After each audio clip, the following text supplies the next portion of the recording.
The John, Anik, and Kenny Florian podcast. Gangsters, what's up, guys? John, Anik, Kenny Florian. Oh, my God! You want a podcast? Great. So you have some audio on your website that nobody goes to. Here are your hosts, John, Anik, and Kenny Florian. Woo! Another day. Another sleep. Day 32. Monday, April 13th, episode 245 of the Anik and Florian podcast. Speaking of websites, AnikFlorianPodcast.com is now live. Fight Island t-shirts just flying off the shelves. Was that your idea, Ken Flo? Was that your idea? I don't want to brag, but yeah, perhaps it was. Unbelievable. Perhaps it was. Well, UFC welterweight contender Nico Price has a Fight Island t-shirt in the mail. Ken Flo bought you that, Nico, by the way. Nico, a loyal listener to the Anik and Florian podcast.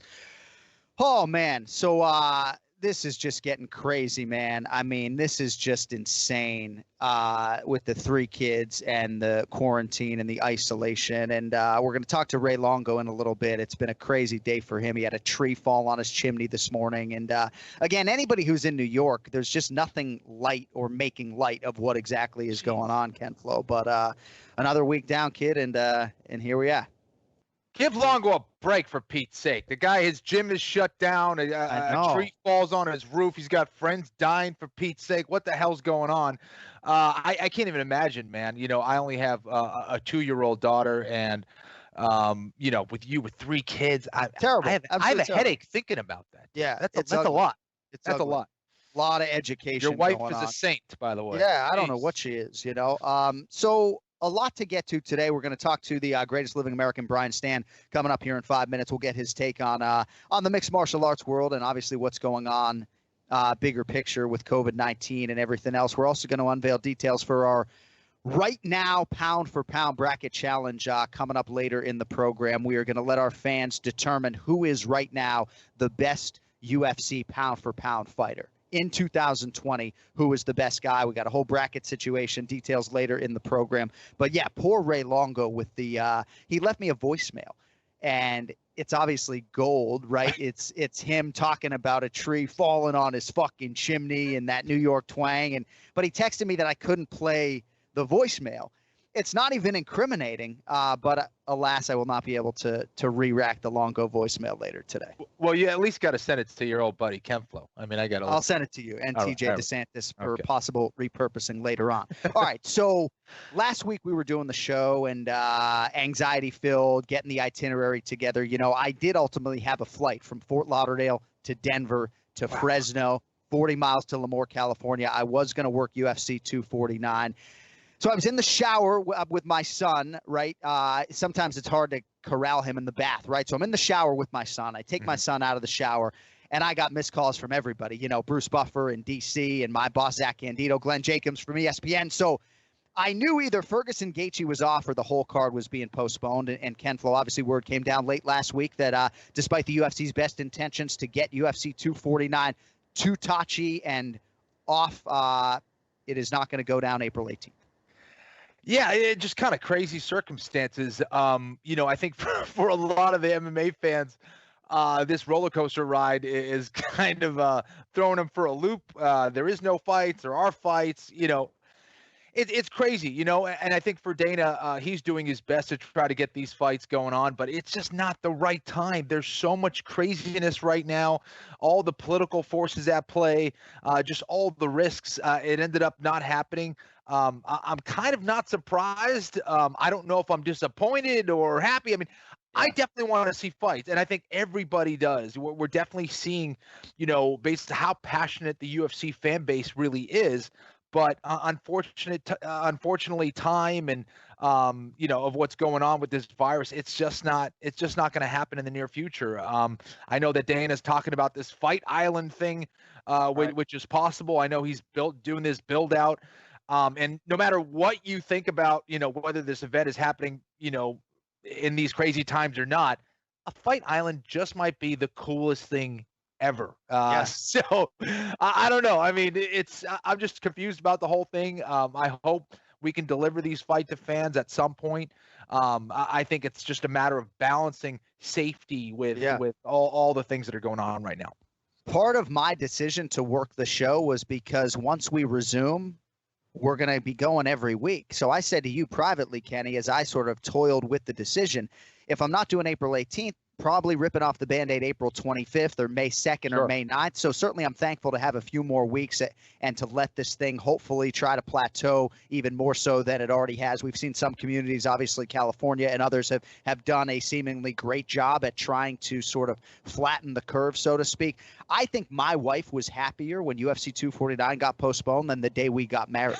You know, obviously she was really worried about me leaving, and I guess I just dove into the preparation. And so I was kind of in a good headspace because I was doing voiceovers and I was prepping fighters, and it was back to normal a little bit. And then after it got postponed, there was sort of this exhale, and I was happy for a while. And then I sort of got depressed because the event wasn't going to be happening. And I said, okay, all right, buckle up for 30 more days of homeschooling. You know, I understand it's the right decision, but certainly some disappointment on this end a little bit. Well, you know, I'll speak for myself, and I'm sure this applies to other people, but I think what is kind of putting people on edge and what's so frustrating for a lot of people is we want to go back to doing what we do. We want to pay the bills and all that stuff too, yes, but we want to go back to doing what we love to do. And when you can't do those things and you're getting out of your normal routine, you go a little crazy. And I think that's what's happening right now.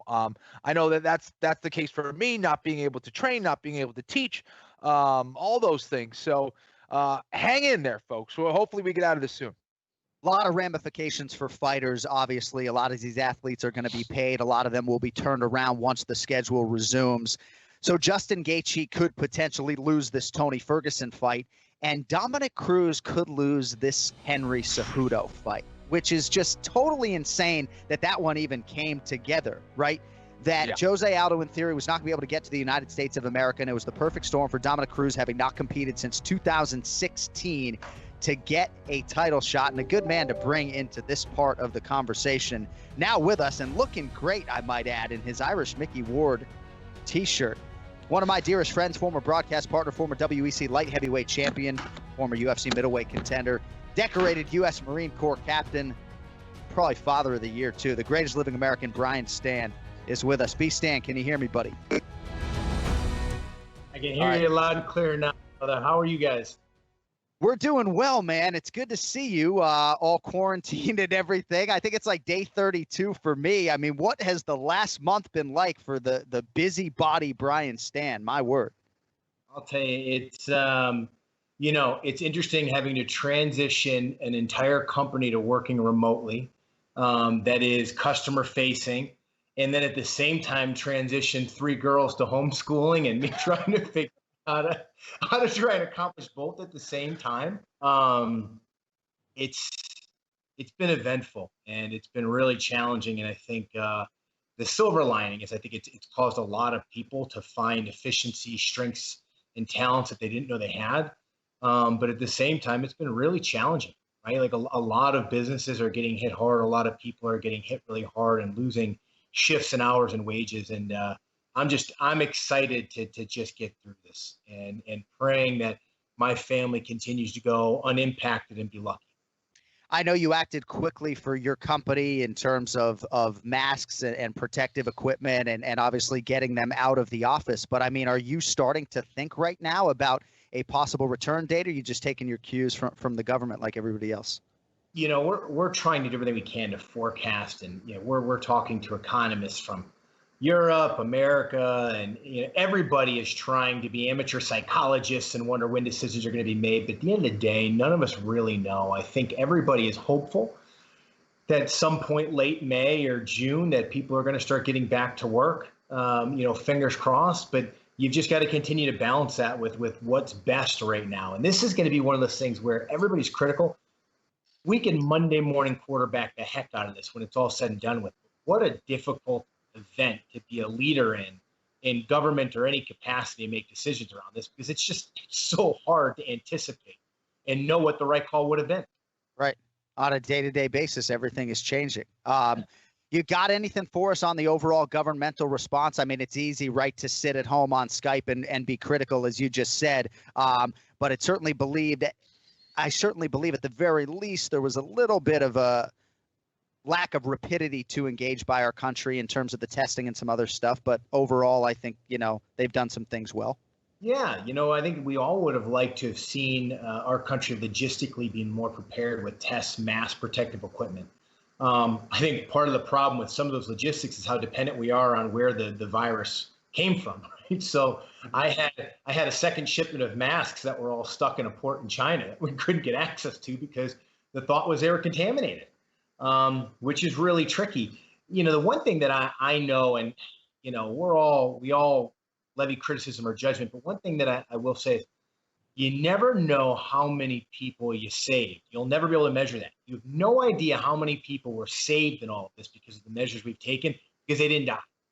Had you not taken those measures, you'd have been able to quantify just how many lives were lost or impacted or people were sick.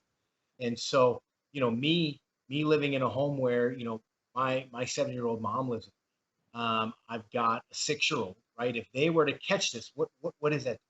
What's the long-term impact? What could the risk be, right? Me having to say goodbye to my mother much earlier than anybody would have ever expected would be a eruption and massive disruption to my life, my children's life. And so we'll never know how many people were saved, right? And that's one thing that I think everybody can hang their hat on. We took really drastic measures, and the hope there is that we saved a lot of people's lives and a lot of people from that type of devastation. Brian, what kind of takeaways, positive takeaways are you getting from this whole virus situation? Some of them are, one, the ability for companies to work more remote. I mean, let's all face it, the ability to work from home and what that does for your work-life balance and just your overall happiness, right? We're all really focused on being productive and working really hard. But at the end of the day, life is about our family. And I often get frustrated sometimes where there are days where I work and, I only get several hours in the day to spend it with my children, who are the most important people in my life, right? But I spent the bulk of my day working all day. Working from home gives me the opportunity where I'm no longer commuting. In between calls, I can help them with their schoolwork. I can give them lunch. I can do different things. So I think that we're finding better ways and more efficient ways to do things in business now that hopefully can promote better work-life balance for our employees, more efficiencies with our companies that will actually help our economy rebound much faster and get our market back to where it was performing. Because let's face it, at the end of the day, all of us would like to retire and retire healthy. And when the market's doing as well as it's had over the last few years, that's a massive benefit for all of us. I know for the company I work in personally, a lot of the invested capital, the institutional capital that we utilize to grow our business, these are teachers' pension funds. These are firefighters, police officers' pension funds. So we want to be doing well. There's a bigger purpose there, obviously doing what you do, and I know you're really busy with what's going on with your business. Have you been following the situation with the UFC, and how would you assess that whole situation? I of course am following it. Look, that's been the hardest thing of all this, right? Like, that was my family for over a decade. And it's so you always watch it. And I went to fights just before really, everything got serious out in Las Vegas and had a blast. And obviously saw the classic that, was Joanna Jacek, the flyweight fight, which was just incredible. I've been following it. It's tough. And I think that, Dana has such a hard decision for him because he wants to get his people paid. And if he's able to put on fights, he doesn't have to reduce his workforce. He can bring in revenue. He can pay his fighters who are waiting. And as you know, guys see fighters' paychecks, but they don't factor in their taxes, right? Many fighters, right, that are just coming up are they're paycheck to paycheck at times, right? And what they invest to their camps too. I mean, they're flying here, flying there, bringing in coaches and training partners. Yeah. Super. Exactly right, Kenny. It's hard. So him wanting to continue this and get them paid, right, while not bringing in massive crowds, if he can maintain that his workforce has been quarantined, I get it. I get what he's trying to do there. And then I also understand the decision by ESPN and Disney to tell him, no, you can't, right? It's really difficult. There's a lot of responsibilities there. And so I'm excited. I think we all are excited to see sports get back into play. And I'm excited at some of the fights that are in the hopper for when this thing comes out. But I can see both perspectives, and we could sit there and we can criticize both ESPN for stopping it. We can criticize Dana for trying to move forward with it. but in the end, none of us really know what the outcome would have been. At the end of the day, right, there are certain people placed in positions of power to make those decisions. And I don't think you can criticize Dana for doing what he needed to do to keep his company moving forward and his people getting paid, right? Because it's certainly not for him. He's set for life. He doesn't care, right? He's fine no matter how this goes. But there are people put in power at Disney, right, that make those calls that, I thought he was very respectful when he had to respond in terms of how he did when it was canceled. Hey, look, I get it. I understand it. We're going to fight really hard when it's all said and done with to get these put on. So we'll all be judged in the aftermath of this. And the thing like I said before, I want to remind people of, it's you never know how many people you save with these measures. You can't quantify that. Right. And perhaps ESPN and Disney were sort of waiting as long as they could before ultimately making that call to Dana White and respectfully asking him to stand down. Because as somebody who was preparing to fly to that show, whose spouse was not at all happy with that decision, I think a lot of us were kind of surprised that they didn't step in earlier, quite frankly. Yeah. And that's the one area where, if you make decisions faster, you give people more planning and things of that nature, certainly. And, for you with young kids at home and anybody, work with the UFC, I mean, it's really, really difficult to make those decisions. And I understand that completely. It's very, and the other part about making decisions in this environment that's difficult is you can't always trust what comes out from the countries that were impacted before us. Right. I mean, I'm not trying to be critical here, but at the end of the day, right, Chinese media is controlled by the government. So you don't know if everything you're receiving from them is accurate, and you're using them as precedents to make your current decisions. Is really, really tough, both as a business or in government officials. I mean, we in the state of Georgia, we had a governor who stood up and said, this disease is now airborne now, and it's now this type of contagious. We didn't know that until Monday, when that was known for 2 months. I mean, it was a huge gaffe that went on national media. I mean, some really major mistakes there. So, timing is certainly critical. And I'm glad that I think that the UFC employees who are not having to travel those events are seeing the silver lining and saying, hey, you know what? It's better to be cautious right now. And the way Dana reassured us in private videos as a staff is something I'll never forget. Just how genuine those messages internally that were circulated were from him. So I want to get that out there as well. So quickly, because I know you've been a mentor to a lot of this roster, especially during your time as a commentator. You got 600 plus fighters on this roster. They all got different stories, children, financial needs. What is the mentality of the average man fighter out there, if you've still got a fight on the books in May here in 3 or 4 weeks and the restrictions and limitations all remain the same? Yeah, I would tell you, listen, I would tell them that this is a huge lesson to all of us on how to manage your money and having savings and having real liquidity. Experts would tell you should have 3 months of money saved up and always in a liquid fund like a money market account that you could fall back on. And as a fighter, especially, because we can get hurt at any time and we cannot fight for a year. Kenny dealt with major injuries during his career, and that's hard to do. So I would tell them that that's a lesson, and they should have a nest egg. The other piece is, listen, I trained for fights when I was in the military on a heavy bag, right, by myself. I didn't have training partners, and I know how complicated it is, but this is how we make money. And the fight game is about making as much money as you can for as long as you can. And to do it as long as you can, you want to take as little damage as possible. My career was shortened by all the damage I took in the gym, like a lot of fighters. And so this is actually an opportunity for them to arrive to a fight in great condition and extremely healthy. Will their timing be as good? No. Will their tech? I would tell you that so much we fighters limit ourselves mentally thinking, if I don't do jiu-jitsu this many times a week, I'm not going to. Yes, you will. Don't put those mental limitations on yourself. Arrive to your fight healthy. Go compete the best you can so you can feed your family, save some money. You'll get back to resuming around normal training because everybody has those limitations right now. Nobody's getting a specific advantage over you. And I would recommend that they stay in the best shape they can so that they could fight as soon as they can. And they'll be able to fight really healthy without having taken any shots on the chin, which I would tell you is a major factor walking into an octagon. Yeah, I figured you might be a good guy to ask that question to, because the circumstances for some of your training camps, even for high-profile fights, were less than ideal. So yeah. I mean, look, I got a concussion a week before a fight. Forrest Griffin tells a story. Knocked out in the gym a week before fighting Anderson Silva.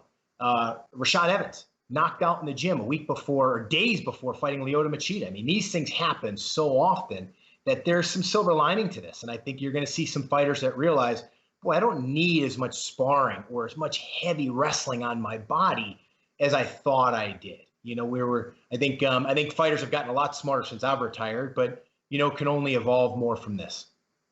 All right, I got a couple more minutes here with Brian Stann, and then we got some rapid-fire questions, as always, for you on the way out. So you mentioned you were in Vegas last month for UFC 248. Obviously, a group of us were thankful to have dinner with you and break bread and catch up a little bit. But you mentioned the fight between Zhang Weili and Joanna Jędrzejczyk, and maybe the best fight that I've ever called. So I got to ask you, that was the appetizer. The entree was Israel Adesanya and Yoel Romero. You're there with your girlfriend. Like, what's going through your mind as that 25-minute affair played out? You know me, right? I've got Javier Mendez sitting in front of me. I've got fans like around, like all super mad, and then I've got her who's still kind of new to the sport, and I'm trying to explain to her what's taking place right now. I said, on one hand, you have a fighter who's had conditioning problems before and is fighting cautiously because it's a 5-round fight, and many fighters are very afraid of getting exhausted and gassing in that octagon. There's nothing worse than it, right?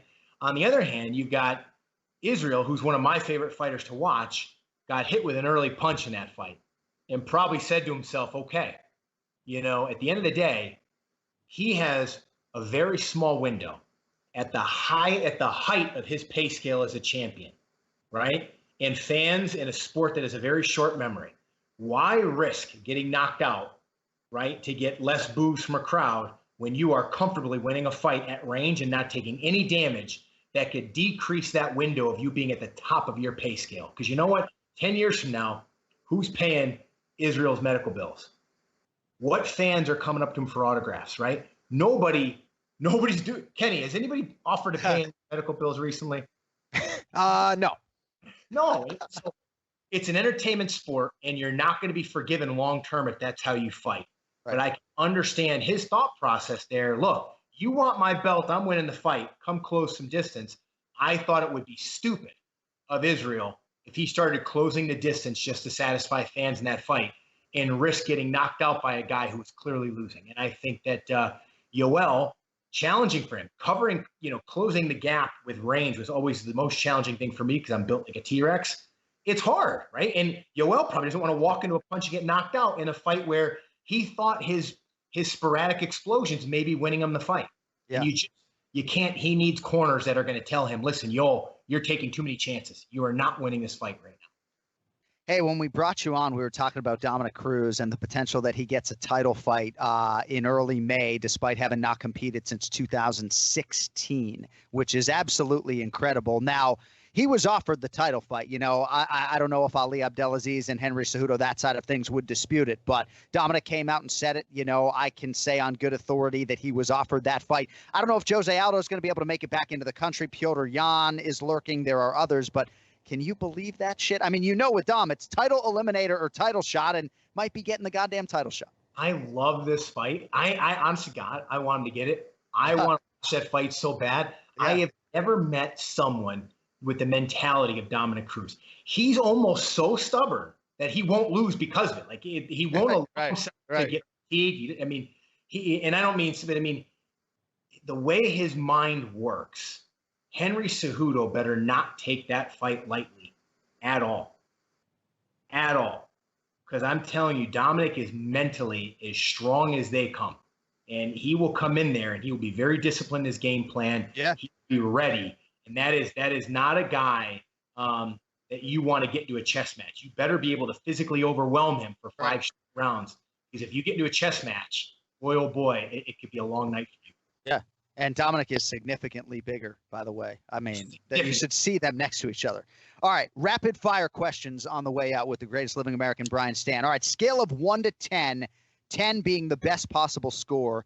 How well have your kids behaved during the quarantine? I gotta tell you, I'm gonna give them a 9. I'm serious. They've adjusted. They've been phenomenal. I've been on the phone a lot during the day. They've gone outside and played. They've honestly, they've really risen to the occasion, and they've been really understanding of different canceled trips. They were supposed to go with their mother to see their family for spring break, which is really heartbreaking for them not to get to do it. So they've been great. Yeah. All right. That's good. That's good to hear. Best part of social distancing overall for you has been what? Best part of social distancing, you know. You hate your neighbors, right? No, I mean, I think, you know, gosh, I don't get out. The best part of it, I think, is I've been home more and got to spend even more quality time with my kids. I mean, playing kickball with them in the backyard, and that's really been the silver lining there, is even more time with my kids, just doing really fun, interactive stuff. And, you know, getting more involved in their schoolwork even more than I ever was before, you know, is really cool. Because with the teacher not there, I'm you know, explaining different things about history and having further conversations. That's been really cool. Yeah. Much better man than I'm the academic stuff just gives me anxiety, you know, even the third grade stuff, you know, because it's reading comprehension for me. It's like I'm trying to help my daughter with a story, but I haven't been paying attention when we're reading about tortoises. All right, Brian Stann, you fought 11 times in the UFC. Do you know how many on the record post-fight bonuses you received in those 11 fights? 1, 2, 3. 5, bro. Ready? Knockout of the night, Jared Heyman. Fight of the night against Mike Macenzio. Fight of the night against George Santiago. Fight of the night against Michael Bisping. And fight of the night against Vanderlei Silva. That's 5. 5. I got, yeah. Wow. Damn, that's awesome. I like it. Come on now. I got to remember that. Thank That's you. my research. All right. But I just, you know, see, Joe, I can't wait to tell Joe Silva the next time I talk to him. Hey, you gave Stan 5 bonuses, by the way. So, and I'll tell you, one of them was really close. There was when I fought George Santiago, Demetrius Johnson had a heck. Yeah. All right. Fact or fiction, by this date in 2021, Francis Ngannou will be the UFC heavyweight champion. Wow. 2021. He's got a year to do it, right? I would have said by the end of 2020, but will have been or will be. No, will be. I'm saying he's got a year to be the belt holder. With fact on that. Okay. Yeah. I think he'll be favored to beat every heavyweight in the world right now.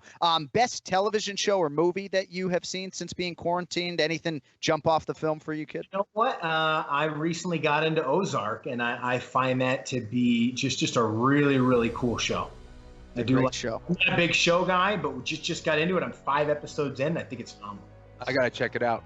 Well, it's good to see your face, my man, and I wish you all the best. And we look forward to catching up with you over the course of the year as we get back to some normal things like UFC fights and all that. But always gracious, always good to hear you, buddy. I hope you have a great rest of the quarantine for as long as it goes on. Amen. Thank you guys so much. I miss you guys, and thanks so much for having me. There he is, Brian Stann, great shirt. UFC legend, repping Irish Mickey Ward today here on the Anik and Florian podcast. All right, support for the show comes from the official electric razor of UFC, Manscaped. Have you ever had an awkward moment where you had to grapple with someone who had a full bush coming out of their singlet?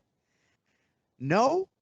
Well, thankfully, Manscaped has everything you need to keep your package nice and tidy. Manscaped truly is the best in men's below-the-belt grooming, and their top-notch ball trimmer called the Lawnmower 3.0 will keep you clean without nicks and cuts. Manscaped has also partnered with top-tier MMA athletes Max Blessed Holloway, Francis Ngannou, Brian Ortega, and many others who understand what it takes to be the best. Just like this revolutionary company, Manscaped, they just redesigned that Lawnmower 3.0, features proprietary advanced skin-safe technology, which makes manscaping accidents a thing of the past. You got the ceramic blade. That's the key to the whole thing. And if you're mixed martial arts fans out there, take this bit of advice. Don't use the same trimmer on your face as you're using on your package. Pretty simple. It's 2020. We want to help you get there to get 20% off and free shipping with the code AF. Go to manscaped.com today. You get 20% off and free shipping with the code AF at manscaped.com. That is 20% off with free shipping at manscaped.com and use the code AF. Thank you, Manscaped, for supporting mixed martial artists worldwide. You know, I bet in terms of below the waist grooming, Ray Longo might have some work to do. Let's get to the Ray Longo Minute. It's now time for the Ray Longo Minute. I want you to punch a hole in his fucking chest. That's what I want. The Ray Longo Minute. Starring Ray Longo. The John Anik and Kenny Florian podcast. It has been a forgettable Monday at the Longo household. I'm looking at a picture on my phone that you just sent me. A tree came crashing down all over your property, your house, your chimney. We appreciate you joining us, man. What's going on over there?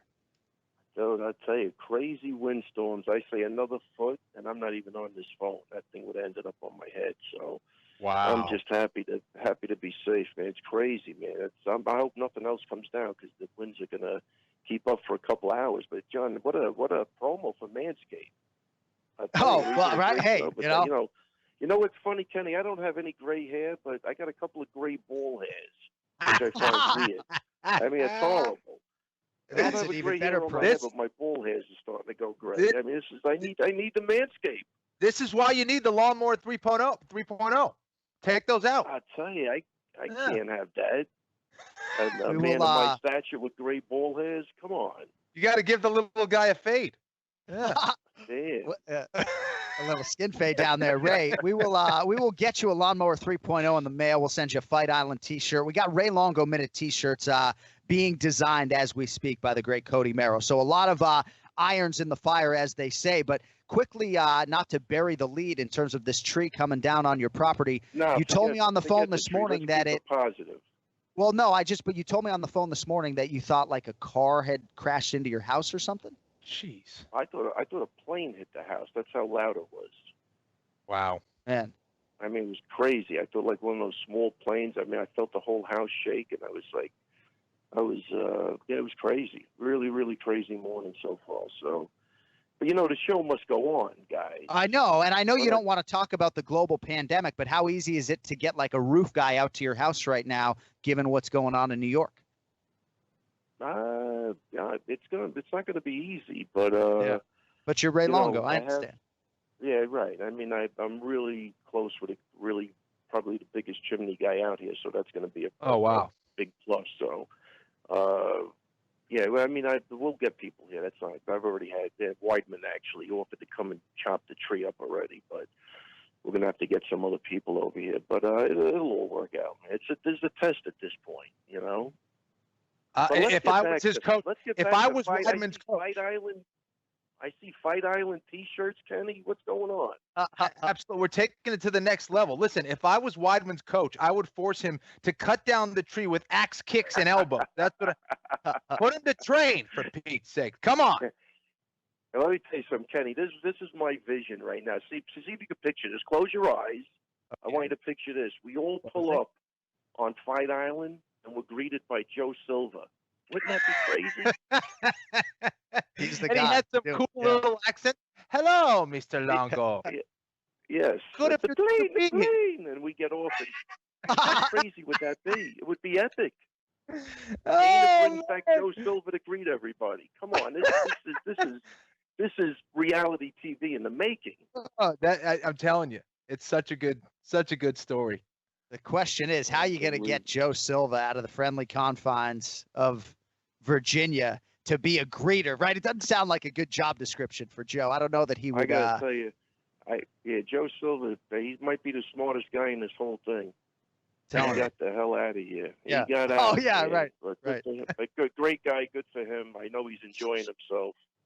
But that's all good. So I know you weren't the least bit surprised to see UFC 249 get postponed and not go down on April 18th. Chris Weidman tweeted on April 9th, I just accepted my third opponent in a week. Sucks. Stay safe, everyone. He listed Jack Hermanson, Edmund Shabazian, and Yoel Romero. But the fact of the matter is, even though this show is now postponed, Ray, is that there are still fighters who have fights on the books in May. So what can you tell us in terms of the latest on Chris and your guys? After the show got canceled, that was it. I know, for Voller, I told him just stay ready because when they're ready to go back up, you might not get that much of a notice. But I haven't heard anything really since the cancellation. I know, how do you pronounce his name? Shabazian? Yeah. Yep. He turned down the fight with Chris because Chris wanted a catch weight at 190 because he really can't train properly, and they wouldn't accept it. And then I think he went to Romero at 205, and they accepted it. And about an hour after that, the card was canceled. So I don't know where anything else is after that. But up until that point, I was in communication with a lot of people, and it's just there were still some unanswered questions I was trying to figure out. Like even, if Chris got hurt at the fight, then he has to go to like a COVID hospital over there. I thought that wasn't good. So I'm kind of I think at the end of the day, it was just the right thing to do. And even right before this, I just got a text. A guy I knew pretty well just passed away, and there's been a bunch of people now that I know that said this. They just got over it, and it was horrendous. They didn't think they were going to make it. So, between whose aunt died and whose father died, it's starting to pile up over here, and it's getting closer and closer every week that I talk to you guys. So, at the end of the day, man, I'm telling you, it was a good thing because just the plane travel and some of the other things. And having to quarantine yourself when you come back, it's a little risky. I'm not sure if it was worth, if it could have been done very safely, I get it, but there were still some questions that were a little unclear. So I think at the end of the day, it was good. As much as everybody wants to see the fights and stuff, I'm only speaking from a guy from New York because I'm telling you, we're getting hammered. So. I know if you're in another spot where it's not really affecting you, I get it. You don't see it, but it's getting pretty bad. Ken Flo, that was going to be my foremost question. What do you do after the fact?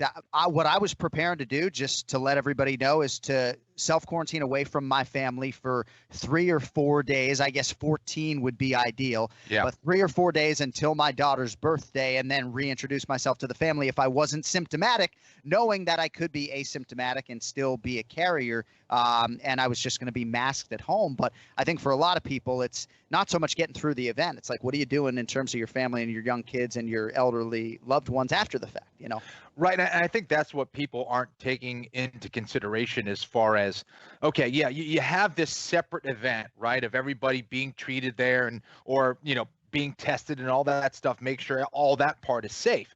But what about what happens before the event and after the event? That's kind of the, what I think a lot of people are forgetting about. And it's such a tricky situation for, people like yourself who has family and you got to be around. I mean, this is a really tough situation right now. Yeah. And Kenny, I agree 100%. Like, again, what nobody's taken in consideration, John comes back. He's got a young family.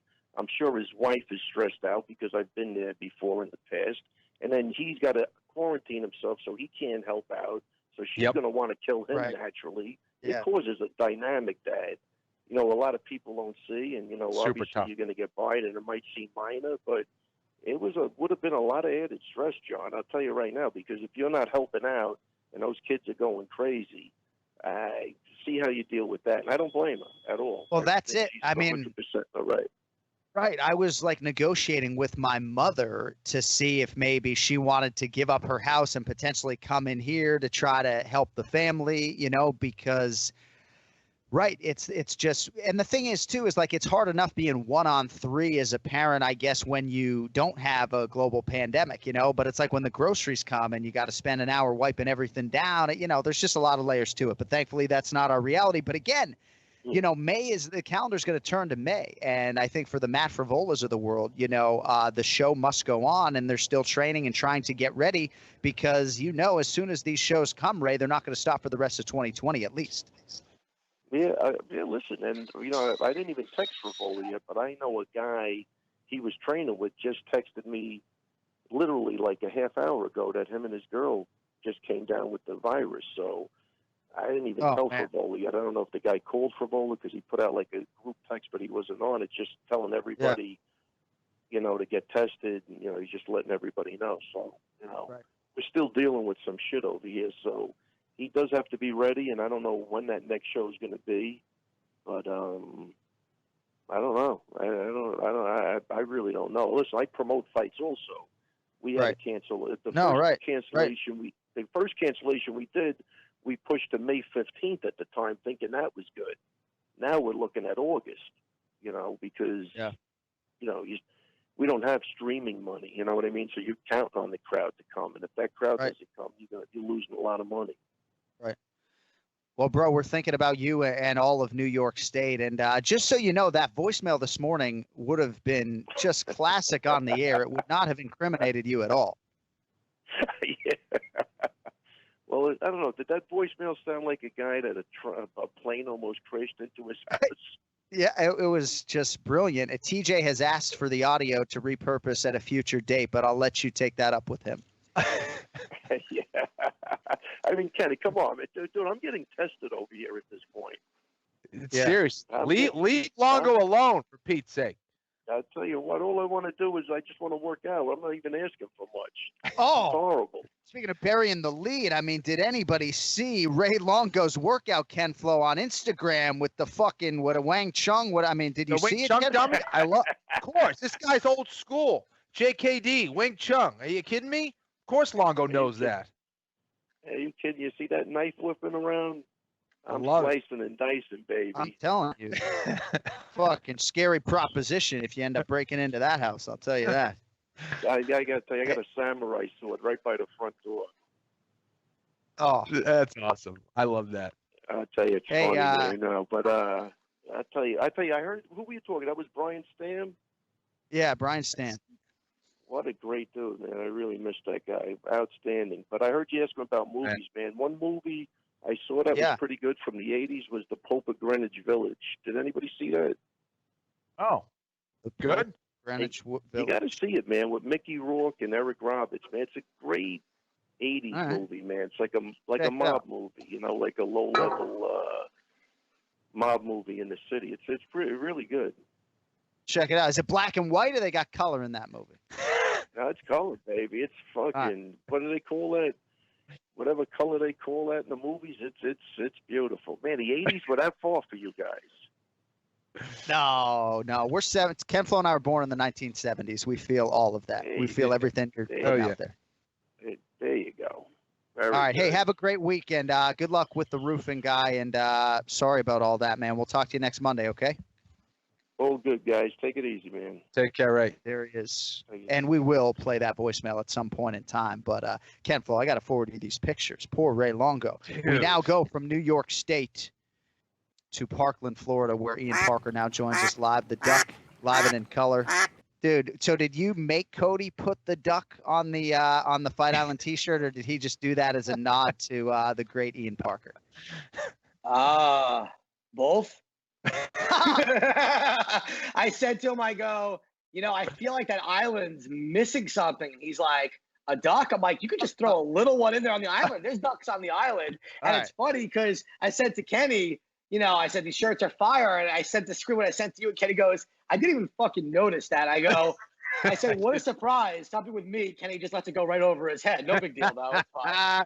It's kind of like those DMs he sends me to follow him. I don't see him. I don't know why. He doesn't see him. He sends me the emoji that looks like this when I say that. He goes, the squinting emoji. I'm sitting there going like, this fucking guy just keeps smiling at me, and yet he just doesn't click the goddamn button. It's terrible. It's amazing that you were able to get the duck on that T-shirt without getting the Ken Flo approval. But Kenny liked it. He liked it. No, it's a nice touch. AnikFlorianPodcast.com if you do want to go into the store and get a Fight Island T-shirt. They are now available. I think there's a promo code AF10 if I'm not mistaken as well. All right, Ian. So, I appreciate your friendship as much as I do your contribution to this show. And you sent me a very nice text message when the UFC show was postponed because I know you were happy I wasn't going to have to fly all over the country. Were you surprised, though, that somebody intervened and asked Dana to stand down, or was it your expectation that there were kind of a lot of days still on the calendar and getting to April 18th was pretty ambitious to begin with? Yeah, look, as a fight fan, obviously I wanted to see what was going on. And as we talked about you as my friend, I didn't want you risking your family and your health and all that stuff. I didn't think the fights were ever going to happen. Listen, we all heard about the location that was revealed. John's already drinking. It's only 1:41. Jesus Christ. They never, for Dana or the UFC to not ever post the location on their social media. To me, that was just the one sign right there. And, hearing with Rose backing out, it was just a matter of time that every fighter at one point, except for, I don't think Tony knows that it's canceled. I'm pretty sure he's still waiting at the location after cutting weight. So look, at the end of the day, I think it was the best thing that they possibly could have done. Dana White, kudos for trying to make it happen. But I told you, I even said to Kenny, I just don't see how this happens by the 18th with everything going on. There's just no way. And the fact that the CEO of Disney had to call Dana, he's like, yo, this is Mickey here. Relax. We'll be here for you. We got this. It says a lot, but you know what? At the end of the day, it didn't happen, and everyone could stay healthy until this thing fucking chills out a little bit. So I know we did a fantasy draft, and we all came up with a fight card based loosely on some of the fight cancellations or postponements. When this train resumes, Kenny and Ian, I mean, you talk about all hands on deck. I mean, you could put on paper what would be on paper, Kenny, maybe the deepest, best card in UFC history with all the talent. Not to mention probably every single weekend. They're gonna. I mean, if UFC wants to fulfill this quota and all that stuff, and they have a bunch of people who are waiting to fight, there's going to be maybe one or two fight cards every weekend. I mean, it's crazy. So, Ian, we talked about you got something you need to handle there, kid? It's quite all right. Yeah, I'm going to listen to you. I have a 12-and-a-half-year-old boxer that's lost his damn mind, and he can't hear, but he's good. And this is what he does. He purposely waits for me to walk away, and then he goes on my new couch, and he has an open tumor on his tail that I'm taking care of. Oh, no. And he just knows that, like, where is he? Can you see him? Oh, there it is. Yeah, he knows. He fucks with me. Like, he pretends like he's deaf. That is one boxer that does not care about life expectancy progressions for previous boxers. He's going to live forever.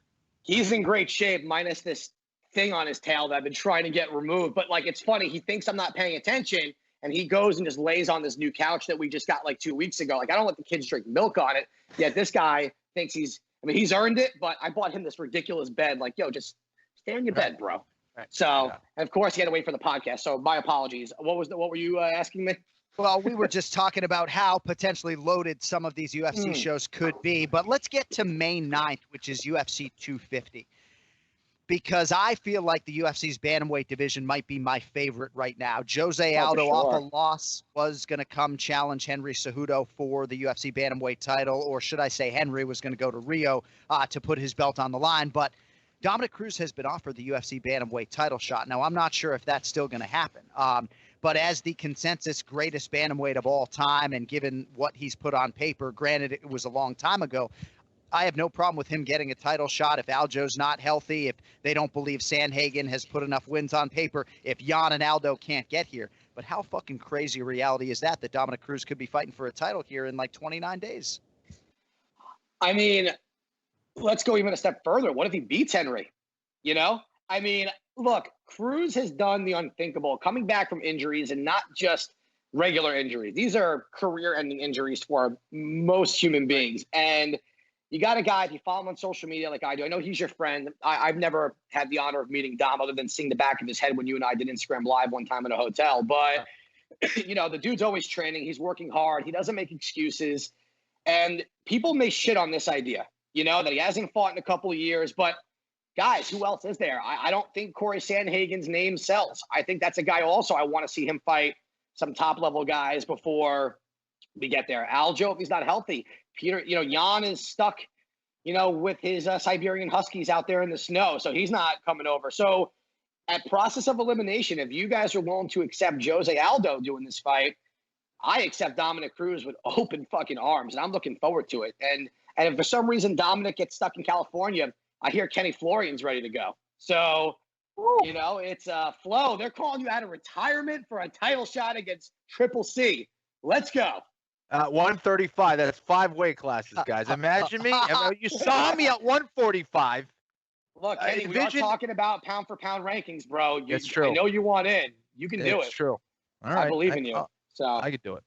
So we have had our team together brainstorming different content ideas in terms of the next month and how to handle it, because certainly there's so much that we could do with UFC Fight Pass at our disposal. We can go any number of different ways, right?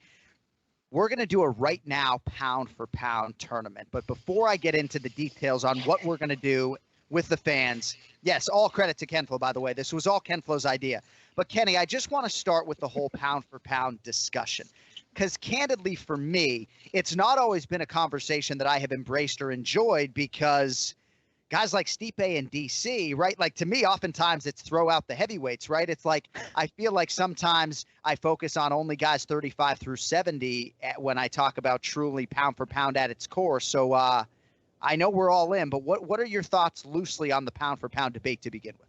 No disrespect to anybody heavier than 170, but you're probably right about that, because for me, it's all about what would happen if those guys, those competing pound-for-pound candidates, were the same weight and possibly the same height. How would a Henry Cejudo do if he was in that 250-pound, range, right? And how would Max Holloway do against Stipe at 250 or whatever? So I think that's how you measure a pound-for-pound deal, is what would happen assuming those guys were about the same height and about the same weight. And that way it makes it about skill. What kind of skills, what kind of physical characteristics are they bringing into the octagon there, right? So I think that's the key, right? Ian, go ahead. No, it's an interesting take, because I also think that if you go about it that way, I think guys would have to train differently. They'd have to, like, if you took Francis Ngannou and said, hey, you have to cut weight to get to 45, I don't think he's just standing there throwing bombs. I think he's going to have to learn how to actually wrestle and not just be a powerhouse. For me, but Kenny, what you're talking about is like the ultimate dream situation for someone like myself.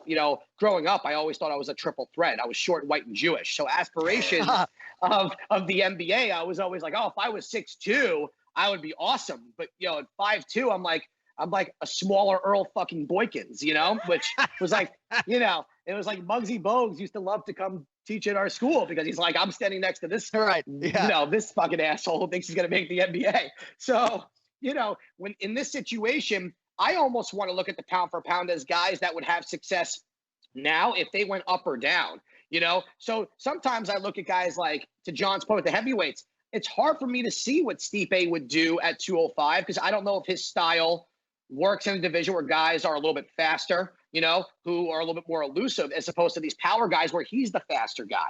DC has shown us that at heavyweight, he's been successful, and at 205, obviously, other than John Jones, he's been successful. How do we measure certain guys who have only fought in one division and just assume, hey, pound for pound, they could take on guys heavier than him? Well, this is what I love about this scenario is, you could see the strength of the division as well through this, right? Mm-hmm. Are you telling, would Francis Ngannou have the same kind of success at lightweight as he would at heavyweight, assuming he was 155 pounds?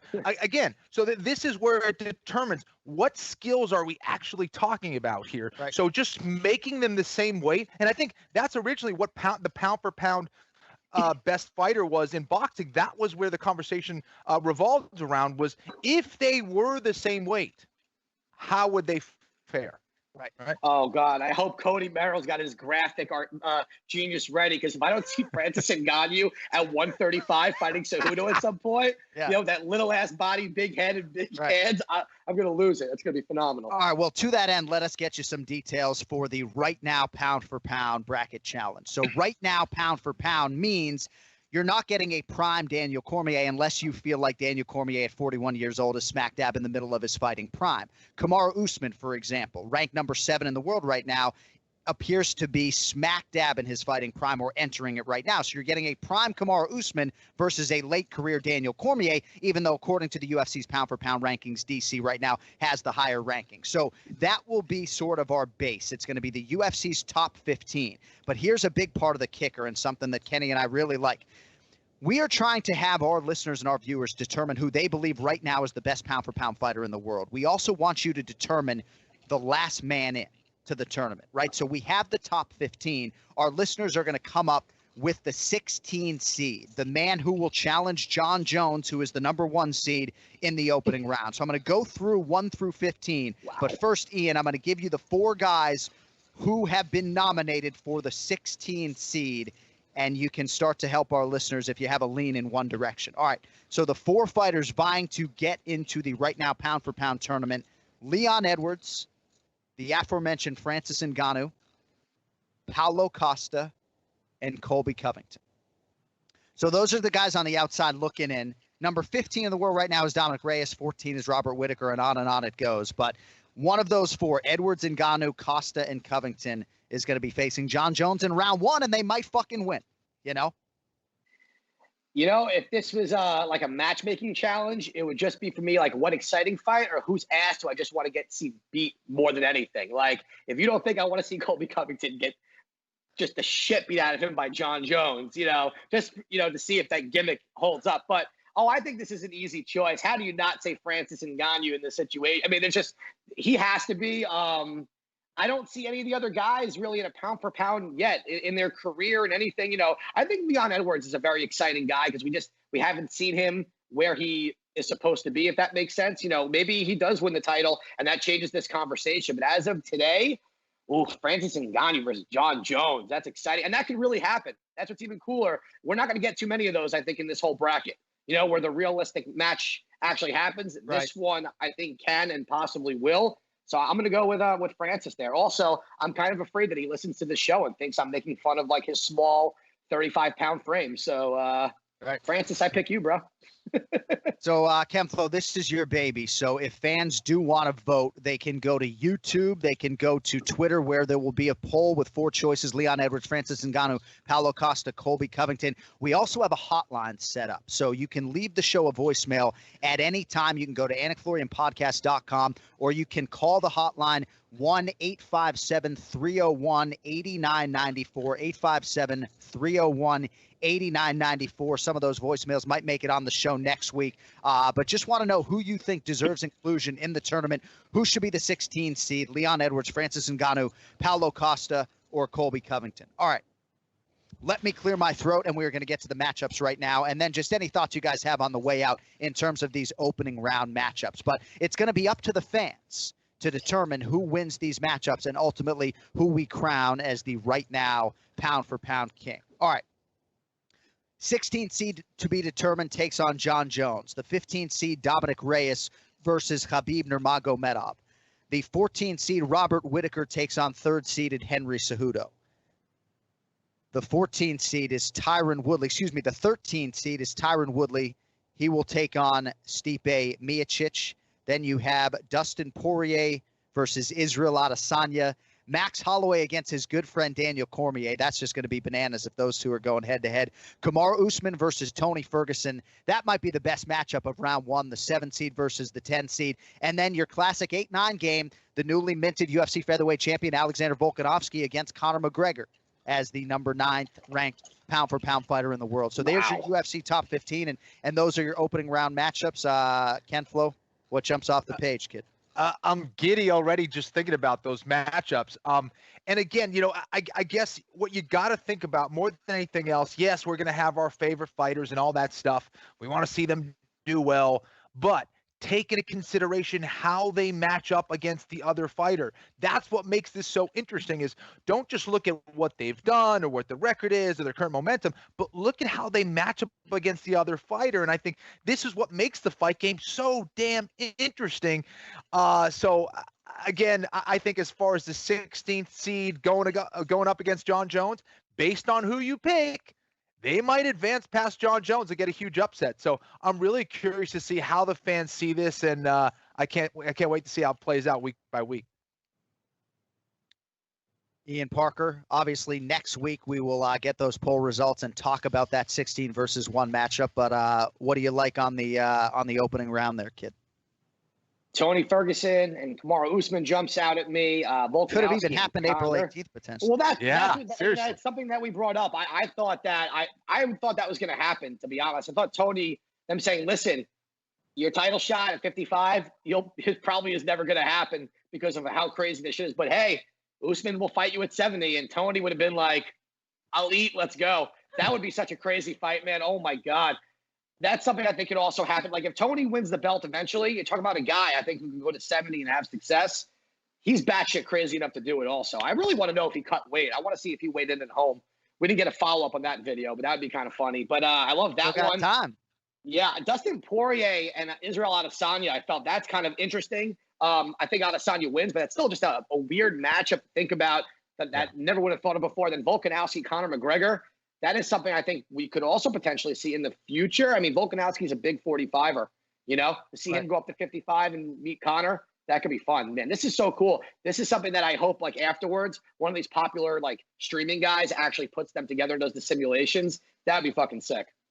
So, again, you can chime in on the hotline, 857-301-8994. You can go to YouTube or Twitter and vote in terms of the 16 seed. But I think the best part of this for fans, you're going to get an opportunity to fill out a bracket, right? So once the bracket is completed with that 16 seed, you're going to pick all these matchups, and you are going to crown a right now pound-for-pound king. And I think most interesting for me is to see just how low a seed or high a seed, but just how low a seed potentially could get into the final. You know, we talk so much about John Jones and Khabib. I can almost guarantee you, Ken Flo, our final game in the right now pound-for-pound challenge is not going to be Khabib versus John Jones. It's just not, you know. No, it's crazy. Again, the matchups are everything. Styles make fights, and you know, I'm really curious to see how this plays out. I can't wait to break it down with you and Ian week by week, and it gives us something really fun to do until it's actually fight time. So participate. Give us your picks, guys. This is awesome. The more the merrier, and obviously we'll talk about the matchups next week. Ian, Parker, anything else before we let you fly, kid? How are the kids behaving? All right? Oh, it's just delightful over here. Yesterday, my son climbed up. We have by our pool, we have like, I thought it would be cool to have like rocks stacked up. Like, oh, we could cliff jump into the deep end of the pool. This kid just like flying off it. And my 3-year-old daughter, I turn around to grab him and she's jumping off it. I have no control, zero. And my wife is like, don't let them do that, while she's like setting up bubbles on the outside of the pool. So it's, you know, it's, we're doing great. You know, it's look, this is just such uncharted territory, even for people that stay home and do things. You know, the kids are just, I don't know. It's just if I didn't have a pool, I'd be screwed, because taking them on bike rides or walks is just not like intriguing. Like, kids don't like bubbles anymore, and kids love bubbles. Well, and it's also, my son still likes bubbles, thankfully, but probably in 2 weeks he's going to be like, Dad, enough of this sticky bullshit. Get it out of here, you know? Fuck but you, you're bubbles. right. Like, yeah, exactly. in terms of the social distancing, it's very hard because people are everywhere. And I do envy Ken Flo a little bit right now with the one kid, though, man. You know, I know you got dogs and everything else, but like, because if you got two parents, two able-bodied parents and one kid, it's like, here, Clark, take True for an hour. I'm going to go do fucking recreational drugs or run a mile, but here. So for me, I finished this podcast. I've been doing podcasts all day. I go downstairs and it's like, there's 3 of them, you know? Yeah, Kenny looks so well. Kenny looks so fucking well rested. It's actually really aggravating. I actually slept 2 days ago, though. It was my dogs that were kind of giving me a hard time. We still have a puppy, and he was waking us up at 2:30 in the morning, then again 3:30, then 6. I was like, what's going on? Just shit, man. Come on. Anyway, yeah. All right, we got to get out of here. Ian, great stuff as always. My man, the Duck, again. Just, I mean, you talk about brand management. You're doing a great job branding that Duck, so keep it going. By the way, tonight, 9 o'clock, new episode of Tiger King. Oh, right. There you go. All right. Thanks to our guests today, Brian Stann, Ray Longo, of course, Ian Parker right there. Our producer is TJ DeSantis on the video side, the great Cody Merrow. We are back next Monday again. We will let you know who is the 16th seed and maybe some updates in terms of some UFC fights in mid-May. We can only hope. With that, for Ken Flo and everybody else, John Anderson, so long for now. Until next week, appreciate every last one of you. Yo fucking later.